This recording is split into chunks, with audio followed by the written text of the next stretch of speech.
Master minds commerce చదవాలనుకునే 10th inter విద్యార్థుల తొలి ఎంపిక.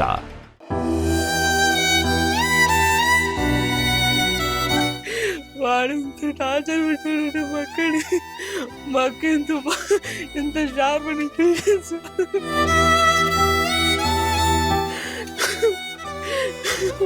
వాడు ఖచ్చితంగా ఉరిశిక్ష పడాలి. వాడి జీవితంలో వాడి జీవితాంతం పడాలి. నాకు ఒక్క మాట దాని ముందర ఫోన్ చేసి మీకు మీ అక్క గుర్తా ఫోన్ మాట్లాడతా ఏం చెప్పండి ఏం లేదు. ఏమైందో ఎప్పుడేమైందో మా అక్క వాడి కోసం ఎంత తాపత్రయపడిపోయిందో. మీ బావ అన్ని రాజీ చేయాలి. మీ బావ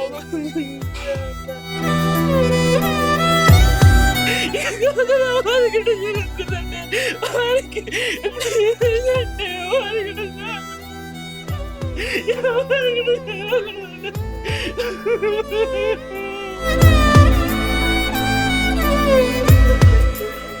వాడు ఏ ఆడపిల్ల జోలికి పోకూడదు.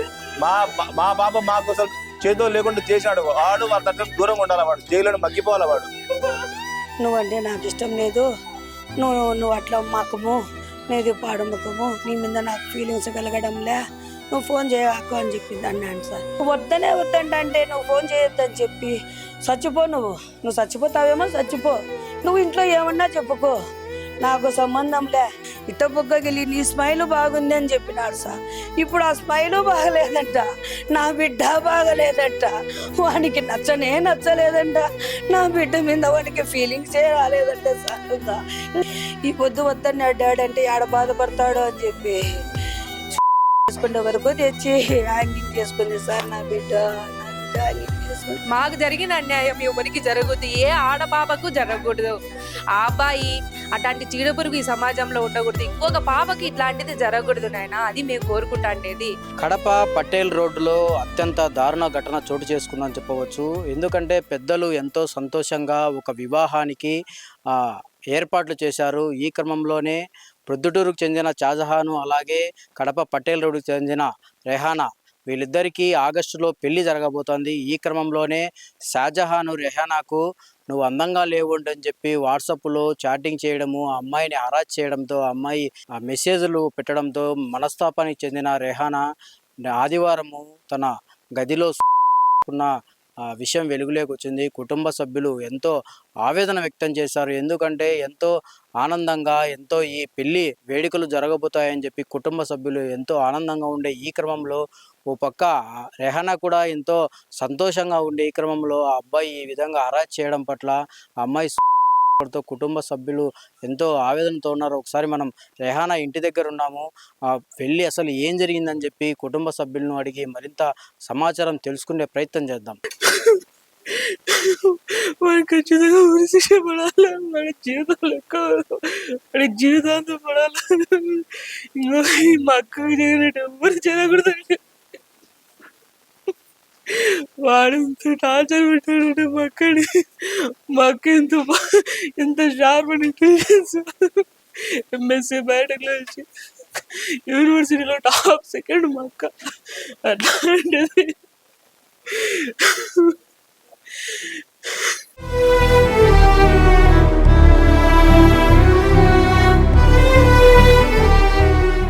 మక్క అంట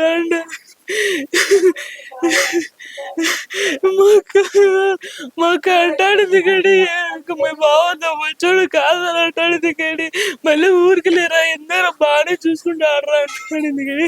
నేను ఉన్నా మా అక్కను కాపాడుకోండి. నాకు ఒక్క మాట దాని ముందర ఫోన్ చేసింది, ఏరా మీకు మీ అక్క గుర్తా ఫోన్ మాట్లాడరా ఏం చెప్పండి ఏం లేదంటే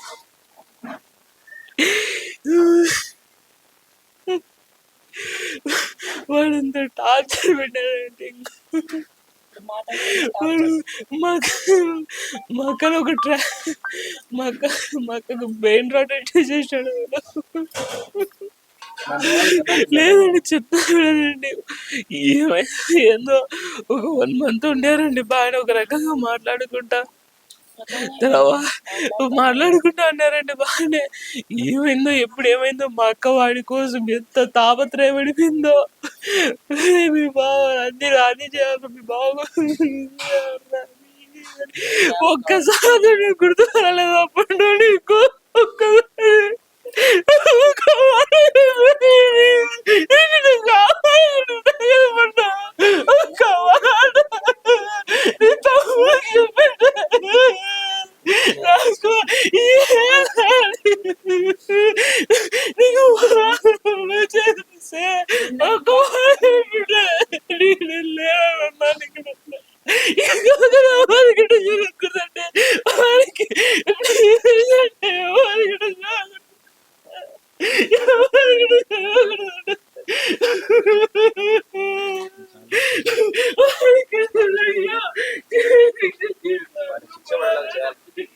నేను వాళ్ళ చిన్న కొడుకు మాడుతున్నాను. మా చెల్లి ఎంతో మంచిది, గుణవంతురాలు. తల్లిదండ్రులు ఇచ్చిన సంబంధం చేసుకోవాలా, వాళ్ళకి చెడ్డ పేరు తాగుతుందని అది ఎంతో బాగుండేది. చేసుకునే చివరికి వాడు ఎంత అరెస్ట్ చేసి ఫోన్లను టార్చర్ చేసి నా చెల్లెని వాడు చంపేసినాడు. బయటికి రానియకుండా తనను తాను సూసైడ్ చేసుకునేలాగా చేశాడు. వాడు ఎంతో మానసికంగా వేధించాడు. వాడికి శిక్ష పడాలా జీవితంలో. వాడు ఇంకా ఏ ఆడపిల్ల జోలికి పోకుండా వాడికి శిక్ష పడాలా. జీవితాంతం వాడు జైల్లోనే ఉండాలా. వాడు ఏ ఆడపిల్ల జోలికి పోకూడదు. మా పాప మా కోసం చేతో లేకుండా చేశాడు. వాడు వాళ్ళ తరఫున దూరంగా ఉండాలి. వాడు జైల్లోనే మగ్గిపోవాలి. వాడిని గురి శిక్ష పడేలాగా మాకు న్యాయం చేయండి సార్. మనం చూసుకున్నట్టయితే చనిపోయిన అమ్మాయి తమ్ముడు ఓ పక్క ఎంతో బాధపడుతున్నారు కుటుంబ సభ్యులు. మా అక్క ఇంత బాగుంటే ఓ పక్క మా అక్కను వాడు బాగలేదని చెప్పి ఎంత వేధించకపోతే నాకు ఈ శిక్ష పడుతుంది, ఖచ్చితంగా వాడిని శిక్షించాలని చెప్పి ఓ పక్క తమ్ముడు కోరుకుంటున్న పరిస్థితి. పోలీసులను కావచ్చు, మీడియాను కావచ్చు, మాకు న్యాయం చేయాలని చెప్పి ఓ పక్క కుటుంబ సభ్యులు తీవ్ర ఆవేదన వ్యక్తం చేస్తున్న పరిస్థితి. ఓ పక్క ఎంగేజ్మెంట్ అయినప్పటి నుంచి మా అక్కను ఎంతో వేధించేవాడు. నీ ముఖం బాగలేదు, నీకు మొటిమలు ఉన్నాయి, మచ్చలు ఉన్నాయని చెప్పి ఎంతో వేధిస్తే మా అక్క ఎంతో బాధపడింది. ఓ పక్క తల్లికి చెప్పుకొని ఎన్నో అంటే అమ్మ ఈ విధంగా అంటున్నాడు, నేను ఇంకా బాగా రెడీ అవ్వాలి, మేకప్ అవ్వాలని చెప్పి కూడా ఓ పక్క ఎంతో మంది డాక్టర్లను కూడా కన్సల్ట్ అయ్యి నేను బాగా కనపడాలని చెప్పి ఆ అబ్బాయిని ఎంతో ఇష్టపడింది. తన జీవితం పైన ఎన్నో ఆశలు పెట్టుకునింది. ఈ క్రమంలో అతను మా అక్కని ఎంతో వేధించి ఓ పక్క అంటే తన మాటలకు స్పందించే కొద్దీ తన షాడిజం ఎక్కువయ్యి మా అక్కను ఆత్మహత్య చేసుకునే వరకు ఆ దుర్మార్గుడు తీసుకొచ్చాడని చెప్పి ఓ పక్క కుటుంబ సభ్యులు తీవ్ర ఆవేదన వ్యక్తం చేస్తున్నారు. ఓ పక్క ఆమె తల్లి ఉన్నారు, మృతురాలు తల్లి ఉన్నారు. ఆమెను అడిగి కూడా కొంత సమాచారం తెలుసుకునే ప్రయత్నం చేద్దాం మనం. ఎందుకంటే ఇప్పటికే కుటుంబం ఎంతో బాధలో ఉంది జరిగిన ఘటన పట్ల. ఒకసారి ఆమెను అడిగి మరింత సమాచారం తెలుసుకున్నాం. అమ్మ, మీకు ఓ పక్క మీ కూతురు ఏం చెప్పేది అంటే ఈ విధంగా ఆత్మహత్య చేసుకోవడానికి గల కారణాలు ఏమన్నా చెప్పిందా? కారణాలు ఏం చెప్పలేదు సార్. హ్యాపీగా నెల రోజుల వరకు అతను బాగా మాట్లాడుతున్నాడు, మాట్లాడినట్టు నటించినాడు. బాగా అంటే ప్రేమ నటించినాడు. బాగా మాట్లాడింటే అది వేరు. ఇది బాగా మాట్లాడినట్టు నటించినాడు. మా అమ్మాయి బాగా మాట్లాడుతాను. రోజు 1 గంట వరకు 3 వరకు కూడా చేస్తాడు. ఏందమ్మా ఏం మాట్లాడాలా ఇంతవరకు కూడా చేస్తాడు. నిద్రపోడు, మాట్లాడమంటా అంటాడు. మాట్లాడమంటా అంటాడు. అంటే ఒకరినొకరిని అర్థం చేసుకోమంటున్నాడు. బాగా మాట్లాడుతాడు. ఒకరికొకరు బాగా చేసుకుంటా బాగా మాట్లాడుకున్నారు సార్. రంజాన్ పండుగ వరకు మేము వాళ్ళకు 4 లక్షలు కట్నం ఇచ్చేసి వచ్చి పండగకు రాండి మా ఇంటికి పిలిచినాము. బట్టలు పెట్టి వానికి 5,000 లెక్క ఇచ్చి బట్టలు తెచ్చుకోమని చెప్పి వచ్చినాం సార్. పండగకు వచ్చినాడు, హ్యాపీగా మా ఇంట్లో తిన్నాడు, సరదాగా మాట్లాడినాడు, బాగా ఇది చేసినాడు. పోయేస్తా అని చెప్పి పోయినాడు. పోయిన 1 వారము అక్కడ ఉన్నాడు సార్ బెంగళూరులో. 1 వారం తర్వాత వరకు మాట్లాడినారు. 1 వారం తర్వాత మళ్ళీ కడపకు వచ్చినాడు సార్. కడపకు వస్తాడు అని చెప్పినాడు సార్. వచ్చినాక నుంచి ఫోన్ చేయలేదు సార్. నేను కడపకు వచ్చినాక రోజు మాట్లాడేవాడు. కడప ప్రొద్దుటూరుకు వచ్చినాక ఫోన్ చేయలేదు అని మా అమ్మాయి ఫోన్ చేసింది సార్. ఫోన్ చేస్తే నువ్వు నాకు ఫోన్ చేయగాకు, నువ్వంటే నాకు ఇష్టం లేదు, నువ్వు అట్లా మకము, నీది పాడు ముఖము, నీ మీద నాకు ఫీలింగ్స్ కలగడంలే, నువ్వు ఫోన్ చేయగాకు అని చెప్పింది అన్నాను సార్. ఏందో ఊరికనే అంటున్నాడేమోలే అనుకునేదంట సార్. ఎప్పుడన్నట్టు ఫ్రాంక్ తమాసుకుంటాను. నేను ఏం తమాసుకు మాట్లాడుతున్నావా అని అంట. నేను తమాషా కాదు నిజంగానే అంటాడా, ఇంతమంది కూడా నీతో అన్నా కదా, నువ్వు తిక్కమకం దానివి, నువ్వు సీరియస్గా తీసుకోలే, నేను ఇప్పుడు సీరియస్గానే చెప్తాను, నిజం చెప్పు నేను మా కూతురు చాలాసేపు బాధపడి అవన్నీ అడిగిందంట సార్. నిజమే చెప్తాను, నువ్వు ఫోన్ చేయి, కట్ట చేయి, ఫోన్ పెట్టి చేయి కాకుండా నువ్వంటే నాకు ఇష్టం లేదు, నీ మీద ఏ ఫీలింగ్స్ రావడంలే, నాకు 2-3 గర్ల్ ఫ్రెండ్స్ ఉన్నారు అని చెప్పినాడు. మనకి ఇంతకుముందు కూడా ఎంగేజ్మెంట్ అయిందంట సార్ పులిందల్లో, వాళ్ళ అమ్మోళ్ళు మాకు చెప్పలే. సరేలేని మా ఊరికి ఏమన్నా అన్నాడేమో అని 2 శనివారం శుక్రవారం వచ్చినాడు, శనివారము ఆదివారము సోమవారం నైటు ప్రొద్దుటూరు నుంచి కాక కడప నుంచి వచ్చి బెంగళూరు బస్సు ఎక్కడానికి వచ్చాడంట సార్. ఏమన్నా ఊరికి అన్నాడేమన్నా కలిసి మాట్లాడితే కొంచెం ఏమన్నా అర్థం చేసుకుంటాడేమని ఐటీ కాడికి నేను వస్తాను, మన ఇద్దరం మాట్లాడుకుందాం అన్నాడంట సార్. అడిగిందంట సార్, నేను వద్దంటే నువ్వు వస్తానంటావే పాడమ్మకం నాన్న అని అన్నాడంట సార్. అంత మాట అనే తెలికి నన్ను పాడమ్మకం అంటానావే అని అన్నాడంట సార్. నిజమే, నీ ఏం మకం నీది, తట్టలు గడగని కూడా పనికిరావు నువ్వు, నా కూతురు ఎంఎస్సి బయోటెక్నాలజీ చదివిన పిల్ల తట్టలు గడగను కూడా పనికిరాదు అన్నాడంట సార్. వాడు ముండ నా కొడుకు, నీకేం పని వచ్చే, నువ్వు పాడమకం ఉండవు, నువ్వు వద్దు నాకు, నా దగ్గరికి రాకని పోయినాడు సార్. వాడు సోమవారం పోయినాడు కదా వాడు, సోమవారం రాత్రి అంతా ఇది అయిపోయింది, మంగళవారం బుధవారము మళ్ళీ ఈ పాప ఇది చేసింది సార్. అయినా వాడు ఫోన్ ఎత్తలేదంట. నీకు ఎట్లుండాలో చెప్పు, నేను అట్లే నడుచుకుంటాను, ఈ పాప నచ్చ చెప్పుకొని అడిగింది. నువ్వు వద్దంటే నువ్వు ఫోన్ చేయొద్దని చెప్పి చచ్చిపో, నువ్వు చచ్చిపోతావేమో చచ్చిపో, నువ్వు ఇంట్లో ఏమన్నా చెప్పుకో, నాకు సంబంధంలే, నువ్వు ఇంట్లోనో వాడంటే నాకు ఇష్టం లేదని నువ్వే చెప్పుకో, నేను చెప్పను మీ వాళ్ళకు, మా వాళ్ళు కూడా నీకు ఫోన్ చేయరని వాళ్ళు కూడా ఆ పొద్దుటి నుంచి ఎవ్వరు ఫోన్ చేయలేదు సార్. అయ్యాలకు బాగా చేస్తా అయ్యమ్మ అది ఇది అంటానింది సార్. వాళ్ళు ఎవ్వరు ఫోన్ చేయకుండా అందరు సైలెంట్గా 4 లక్షలు కట్నం తీసుకొని అందరు సైలెంట్గా అయిపోయి నా బిడ్డను ప్రెజర్ పెట్టి నువ్వు చచ్చిపో నువ్వు పాడుమకం అట్టమకం అని చెప్పి హింసించి నన్ను హరాస్మెంట్ చేసినాడు సార్. వాడికి శిక్ష పడాలా, వాడు జాబ్కు అర్హుడు కాదు సార్. వాడికి గర్వం ఎక్కువ ఉంది సార్, వాడికి శాలరీ ఎక్కువ అని చెప్పి గర్వం ఎక్కువ ఉంది సార్. వాడిని పొగరు, ఈ అమ్మాయి కాకుంటే ఇంకొక అమ్మాయి నాకు ఈ శాలరీ ఉంది కదా, ఇంకొక అమ్మాయి నాకు ఇష్టపడి వస్తుంది అని అనుకొని వాడు హెచ్చరిపడుతున్నాడు సార్. వాడు సాఫ్ట్వేర్ ఇంజనీరింగ్ సార్. వాడు శాంసంగ్ కంపెనీలో సాఫ్ట్వేర్ కంపెనీలో ఉద్యోగం సార్. మంచి శాలరీ, మంచి ఉద్యోగం, ఇరుగు పొరుగు పంచోళ్ళు అని చెప్పినాడు సార్. మాకు బ్రోకర్లు కూడా అట్లే చెప్పినాడు సార్. మేమేం ప్రేమ, మాకు వాళ్ళు బంధువులు కాదు, మేము వాళ్ళకి బంధువులం కాదు సార్. అందరూ వాడు మీ బిడ్డ బాగా నచ్చిందని చెప్పినాడు సార్. వాడు మీ బాబు ఫోటోలో కంటే ఈడే బాగుంది అన్నాడు. ఇప్పుడు చూసినాక నిశ్చితార్థం అయిపోయి 20 రోజుల తర్వాత బాగలేదంట వానికి.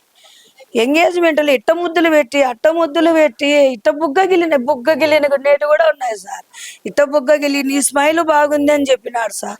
ఇప్పుడు ఆ స్మైలు బాగలేదంట, నా బిడ్డ బాగలేదంట, వానికి నచ్చలేదంట, నా బిడ్డ మీద వానికి ఫీలింగ్స్ రాలేదంట సార్. ఇంకా ఏం చేస్తుంది సార్ నా బిడ్డ, అంతకంటే ఇంకా ఏం చెప్పుకోవాలా. మా నాన్న ఇంత ఘనంగా నా నిశ్చితార్థం చేసి అందరికీ ఫ్రెండ్స్ అందరికీ చెప్పుకొని ఈ పొద్దు వాడు వద్దన్నాడని చెప్తే మాకు బంధువులలో పరువు పోతాదని చెప్పి అట్ట ఆలోచన చేసి ఎవరికి అక్కకు బావకు తమ్మునికి ఎవరికి ఇంతమంది ఉన్నాయి ఎవరికి చెప్పుకోలేక, ఫ్రెండ్స్కు చెప్పుకోలేక అందరి గురించి రాసిరే ఇంతమంది ఉండారు, నేను ఎవరికి చెప్పుకోలేకుండా ఉండారా, మా డాడీ బాధపడతాడు ఇంత మంచి సంబంధం తెచ్చినా అని చెప్పి ఈ పొద్దు వద్దన్నాడు డాడీ అంటే ఆడ బాధపడతాడు అని చెప్పి వరకు తెచ్చి హ్యాంగింగ్ చేసుకుంది సార్. నా బిడ్డ హ్యాంగింగ్ చేసుకుంది. మా పాప నాదెళ్ళ రెహనాను షాజహాన్ అనే అబ్బాయికి పెద్దలు కుదిర్చిన వివాహమే చేస్తే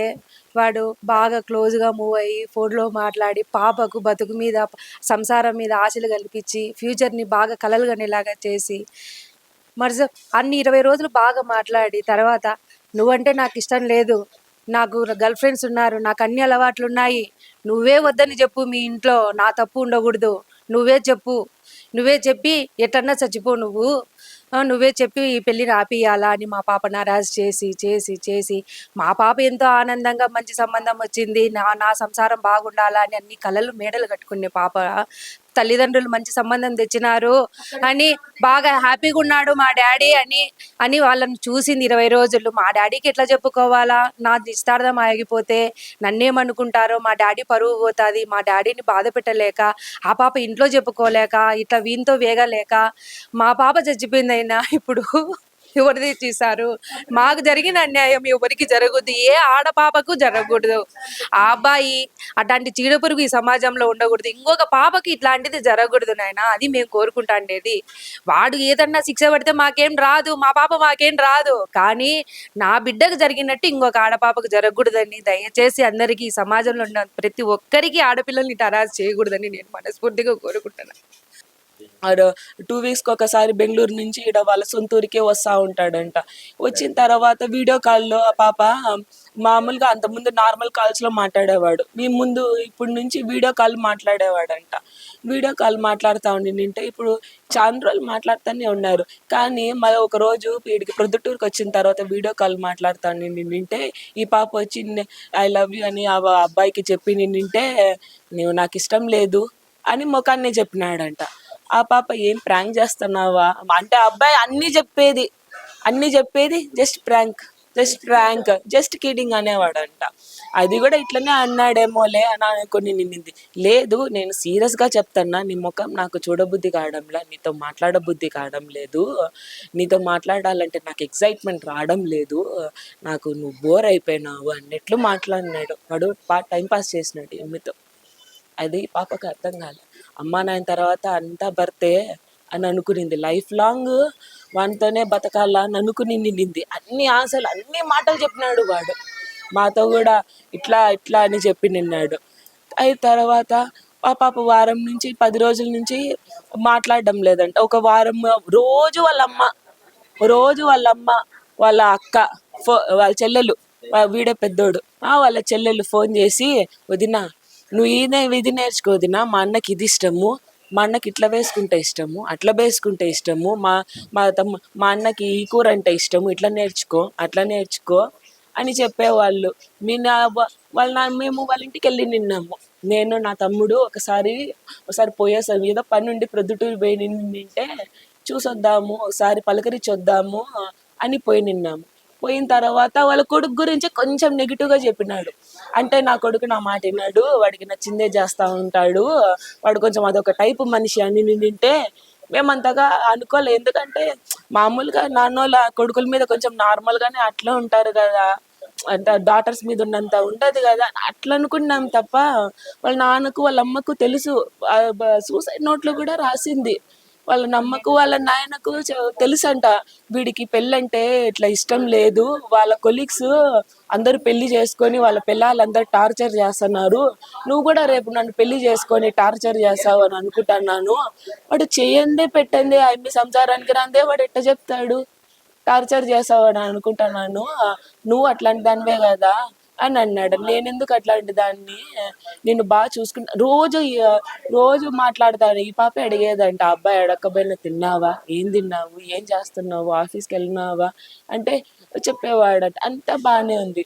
వాళ్ళకి 10 రోజుల తర్వాత ఆ అమ్మాయి నాకు మొన్న సాటర్డే రోజు మేము ఊరికి వచ్చి నిన్నాము, మదనపల్లి దగ్గర మా దంగల్, అక్కడికి పని ఉండి వచ్చి నిన్నాము. నేను బెంగళూరు నుంచి వస్తున్నానని మా అమ్మకు ఫోన్ చేసి నింటే మా చెల్లెలకి రోజు ఫోన్ చేసేవాళ్ళు, నాకు చిన్న పాప ఉంది, ఆ పాపతో వీడియో కాల్ మాట్లాడి పిలిచి నన్ను పండు అని పిలిచమను అని రోజు ఫోన్ చేసి, ఆ పాప ఇప్పుడే చిన్న పాప పండు అని పిలిచమని రోజు ఫోన్ చేసి, ఈరోజు ఎందుకు ఫోన్ చేయలేదు అని చేసి నిన్నాము. చేసింటే ఇట్లా వస్తాను నాన్న అని నేనంటే, బెంగళూరుకి ఏ పొద్దు మేము సంవత్సరం అయితే ఉంది బెంగళూరులో షిఫ్ట్ అయ్యి, ఏ పొద్దు రాలా, నేను ఎన్నిసార్లు పిలిచినా కూడా ఆడికొచ్చి ఏం చేస్తావులే ఏముంటావులే అని అనేది. అది అట్లాంటిది ఆ పాపే ఫోన్ చేసి నేను బెంగళూరుకి వస్తాను అని నింది. ఏం బా పండు ఎప్పుడు రాంది, నేను వస్తానంటే రా పండు పోదాము, ఆ పాప పేరు ముద్దుగా పండు అని అంటాము. రా పండు నువ్వు అడగాల, నువ్వు వస్తే మేమేం కాదంటాం. ఎంగేజ్మెంట్ అప్పుడు కూడా అట వచ్చింది, లెహంగా తీసుకునింది, నాకు పని ఉందిలే మళ్ళీ అన్ని ఎంగేజ్మెంట్ అరేంజ్మెంట్స్ అన్నీ చేసుకోవాలా నేను అని వెళ్ళిపోయి నింది. సరేలేరా ఆ పాప లెహంగా కూడా మేమే ఆడన్ని స్టిచ్ చేయించుకొని ఆ పాప నగలన్నీ తీసుకొని ఎంగేజ్మెంట్ రోజు మేము ఎంగేజ్మెంట్ 2 రోజుల ముందు మేము వచ్చినాము. కొంచెం పొగరుగా మాట్లాడేది మాకు అర్థమైంది. పోనీలో మన పాపతో బాగుంటే సాల్లే అని అనుకున్నాము. కానీ ఇంత పని చేస్తాడని అస్సలు అనుకో. ఆ పాపని మాటలతోనే హింసించాలని చేసేసినాడు, హింసించినాడు బాగా మాటలతోనే. ఆ పాప తీసుకోలేకపోయింది. వాడికి ఏంటంటే వాడికి ఉరి శిక్ష వేయకూడదు, వాడు జైల్లో ఉండిపోవాలి, వాడు అసలు బయటికి రాకోకుండా ఉండాల, అసలు బయటికే రాకూడదు. ఒక మా పిల్లకి రేపు వాడు బయటికి వచ్చినాడు అనుకో, ఈ సంవత్సరం కాకపోయినా ఇంకో 2 సంవత్సరాలు 5 సంవత్సరాలు అయినా కూడా మర్చిపోతారు కదా, కొంతమంది మర్చిపోతారు. ఈ న్యూస్ పోతుంది, ఉండేది పోతుంది. ఇక కొంతమంది అమాయక ఆడపిల్లలు వాళ్ళ అమ్మ నాయన బిడ్డనైనా తెచ్చుకుంటారు కదా, ఏదో బీదింటి బిడ్డ కానీ ఎవరైనా ఇట్లా మాలాంటి అమాయకులు ఉంటారు కదా, వాళ్ళు 2 నెలలు వాడు బయటకు వచ్చినాడు అనుకో, 2 నెలల తర్వాత అయినా కూడా ఇంకొక ఇట్లా మంచి సంబంధం అని వేరే వాళ్ళు చేసుకున్నాడు, అప్పుడు వేరే పాపను అట్టే చేస్తే వాడు బయటికి రాకూడదు, బయటికి వస్తే వాడు ఇట్లా ఇవన్నీ పోతాయి. 2 రోజులు 3 రోజులు వారం రోజులే మళ్ళీ వెళ్ళిపోతాయి. కొంతమంది చూడరు ఇట్లా విషయాలన్నీ. వాడికి ముందు కూడా ఏదో పులివెందుల్లో ఏదో సంబంధం ఇట్లా నిశ్చితార్థం వరకు వచ్చి ఆ పాప ఇట్లా తెలుసుకొని, కొంచెం ఆ పాప గిట్టి పాప కాబట్టి నాకు వద్దులే నాయన అని చెప్పింది. ఈ పాప మెత్తగా పాప కాబట్టి మా నాయన మా పరువు ఇంట్లో ఆలోచించి ఇంత పిచ్చి పని చేసుకునింది. వాని గురించి వాడు బయటికి రాకూడదు, వాడికి చచ్చిపోయేంత వరకు జైల్లోనే మగ్గిపోవాల. చావు అంటే ఏందో వాడు ఇక్కడే చూడాల. ప్రతిరోజు నేను ఎందుకు ఇట్లాంటి పని చేసిన, ఎందుకు ఆడపిల్లల విషయాలలో నేను ఇట్లా చేసిన. వాళ్ళకి 2 చెల్లెళ్ళు ఉన్నారు, వానికి కనీసము ఆడపిల్లలతో ఎట్లా మాట్లాడాలి ఏం మాట్లాడాలని కూడా తెలియదా. నీ ముఖం చూడాలంటే నాకు విరక్తిగా ఉంది. అట్లాంటోడు ఎంగేజ్మెంట్ అప్పుడు ఇట్లా బుగ్గలు గిల్లి ఇట్లా చేసి వాడేదో పెళ్ళికి ఫోటోలు తీసుకునేటట్టు తీసుకున్నాడు. ప్రేమతో తీసుకున్నాడు అనుకున్నాం, కానీ ఇట్లా చేస్తాడని అసలు. వానికి ఉరి శిక్ష పడకూడదు సార్. వాడు జైల్లో ఉన్నంత వరకు మగ్గిపోవాల, వాడికి జైల్లోనే నరకము తెలియాల, వాడు బయటికి రాకూడదని కోరుకుంటున్నాం సార్. తల్లిదండ్రులు ఒకటే కోరుకుంటున్నారు, ఇంత దారుణంగా అమ్మాయి సూసైడ్ చేయడానికి కారణమైనటువంటి షాజహాన్కు ఒకటే శిక్ష పడాలి. అంటే మా బిడ్డ ఎలా చనిపోయింది తిరిగి రాదు, ఇంకొక ఆడబిడ్డ అన్యాయం కాకూడదంటే అతనికి కఠినంగా శిక్ష పడాలని చెప్పి తల్లిదండ్రులు ఎంతో ఆవేదన వ్యక్తం చేస్తున్నారని చెప్పవచ్చు. ఎందుకంటే తన బిడ్డను ఎంతో ఆవేదనకు గురి చేశాడు. నువ్వు అందంగా లేవు, నువ్వు ఇలా ఉండాలి అలా ఉండాలంటే మా బిడ్డ తన కోసము ఎన్నో ప్రయత్నాలు చేసింది, అయినప్పటికీ మా బిడ్డతో ఇన్ని ఆటలాడి ఈరోజు నువ్వు నచ్చలేదని చెప్పి మా బిడ్డ చనిపోయే వరకు తీసుకొచ్చాడు. ఆ దుర్మార్గుడు ఖచ్చితంగా కఠినంగా శిక్ష పడాలి, మరణశిక్ష కాదు, జీవితకాలం జైల్లోనే ఉండాలి ఆ నిందితుడు అని చెప్పి ఒక కుటుంబ సభ్యులు తీవ్ర ఆవేదన వ్యక్తం చేస్తున్న పరిస్థితి.